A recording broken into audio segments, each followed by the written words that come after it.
गीत की शादी रॉकी से होती है। रॉकी और लकी दोनों भाई जिनका आपस में बड़ा प्यार होता है। अरे वाह भाभी, क्या खाना बना है। अब तो घर में ही होटल वाला स्वाद रोज मिला करेगा। अरे लकी, तुम अभी जानते नहीं हो मुझे। तुम बस डिश का नाम बोलो, मैं तुम्हें इसी किचन में बनाकर खिलाऊंगी।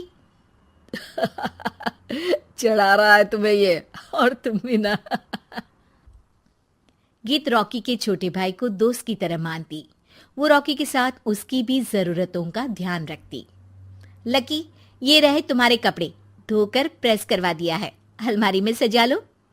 अरे रख दो ना भाभी अलमारी में भी। हाँ हाँ, सब भाभी करेगी तो तू क्या करेगा।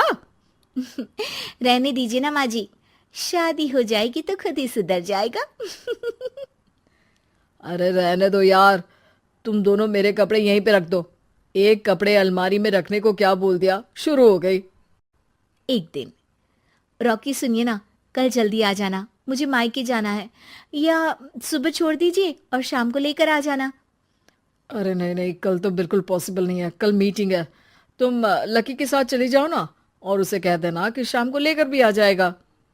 लकी भाभी को लेकर मायके जाता है, शाम को लेकर भी आता है। आते वक्त, लकी, तुम्हारे लिए मैंने एक लड़की देखी है, बहुत सुंदर है।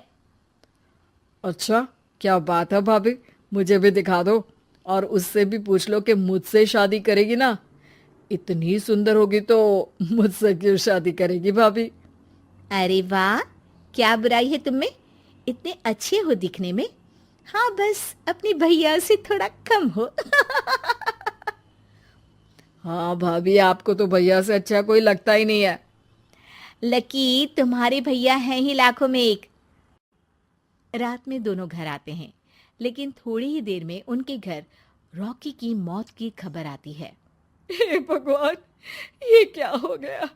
मेरा बेटा मुझे वापस कर दो। सब मिलकर माँ और गीत को संभालते हैं। एक दिन, गीत बेटा, अब तो रॉकी रहा नहीं। तू देख ले, अगर मायके जाना हो तो। गीत कुछ नहीं बोलती और कमरे में चली जाती है। एक दिन बुआ सास उन लोगों के घर आती है। अरे भाभी, किसकी नजर लग गई आप लोगों के घर में। मुझे तो लगता है कि इस लड़की के ही पैर ठीक नहीं है, तभी तो आते ही हमारे घर का चिराग खा गई। बुआ सास की बात सुनकर गीत को रोना आ जाता है। वो अपने कमरे में जाकर जोर जोर से रोने लगती है। लकी को ये सब देखकर अच्छा नहीं लगता। बुआ क्या बोल रही हैं? किसी का जीना मरना ऊपर वाले के हाथ होता है, ना कि किसी के पैर पर। अरे देख लो भाभी, छोटा भी हाथ से निकल रहा है। ऐसा ना हो कि ये लड़की सबको आपके खिलाफ कर दे। तभी वहां गीत चाय लेकर आती है। लीजिए बुआ जी, चाय पी लीजिए। बुआ तो घर से चली जाती है, लेकिन सास के मन में गीत को लेकर नेगेटिव विचार भर जाते हैं। अब देख गीता, बहुत हुआ, यहाँ रहकर भी कुछ नहीं होगा। अच्छा होगा कि अपने मम्मी पापा को बोल के तुझे यहाँ से लेकर जाए। और गीत अपने मायके चली जाती है, जहां आस पड़ोस के लोग कहते हैं, अरे रे, बेचारी की शादी के 2 साल ही हुए थे, लेकिन पति नहीं रहा। सास ने भी घर से निकाल दिया। देखो भाई भाभी कब तक साथ रखते हैं। और शादी करा देनी चाहिए इसकी, तो उम्र ही क्या है इसकी। हाँ, लेकिन करेगा कौन। एक तो शादीशुदा, ऊपर से कलंक पति की मौत का।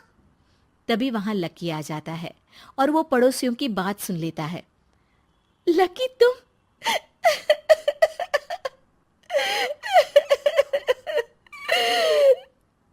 भाभी, ये जमाना आपको जीने नहीं देगा। लेकिन आप चिंता मत करना, मैं आपको आपके हिस्से की सारी खुशियां दूंगा। लीजिए, माँ ने आपका ये बैग भेजा है।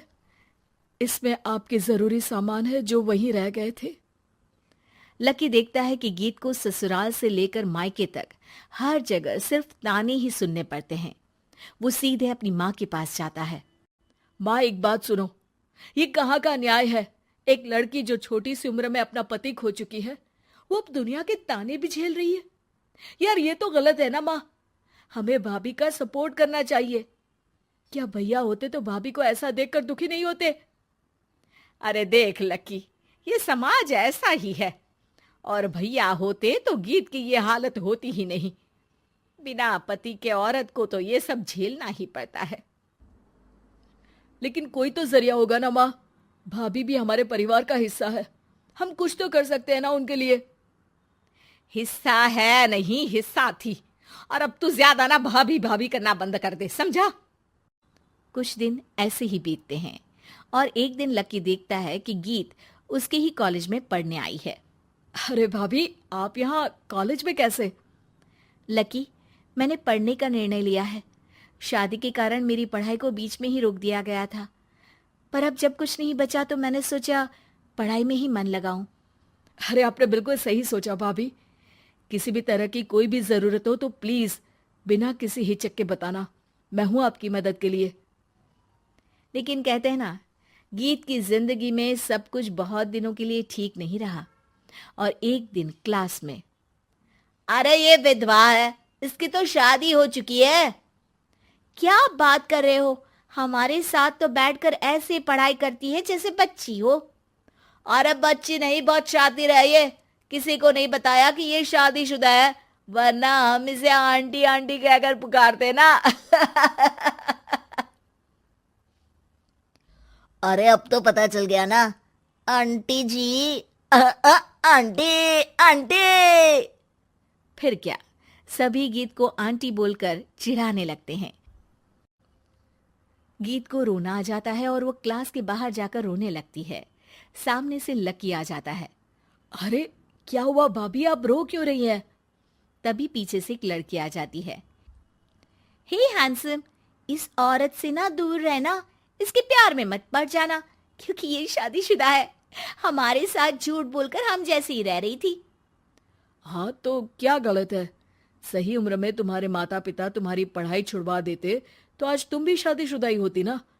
और इनका पति नहीं रहा, उसमें इनका क्या कसूर? अरे कोई अपने जीवन को नई शुरुआत दे रहा है तो तुम लोगों को क्यों मिर्ची लग रही है? अरे तुझे बड़ी दया आ रही है, कर लेना तू शादी। लकी तब तो कुछ नहीं बोलता, लेकिन ये बात उसके मन में घर कर जाती है। और फिर एक दिन, माँ, मैं गीत से शादी करना चाहता हूँ। अरे क्या बक रहा है बेटा, तेरा भाई तो खा गई वो, अब मैं अपना दूसरा लड़का नहीं खो सकती। नहीं माँ, मैं गीत को यूं परेशान नहीं देख सकता। उसका कॉलेज में भी लोगों ने जीना मुहाल कर रखा है। मैं उनसे शादी कर उन्हें फिर से इस घर की बहू बनाऊंगा। तुम मानती हो तो ठीक है, नहीं तो मैं घर छोड़कर चला जाऊंगा। अरे मुझे मंजूर है बेटा। लकी माँ के साथ गीत के घर जाता है और उसका हाथ मांगता है। घर वाले मान जाते हैं। थोड़े से इनकार के बाद गीत भी लकी से शादी करने को मान जाती है।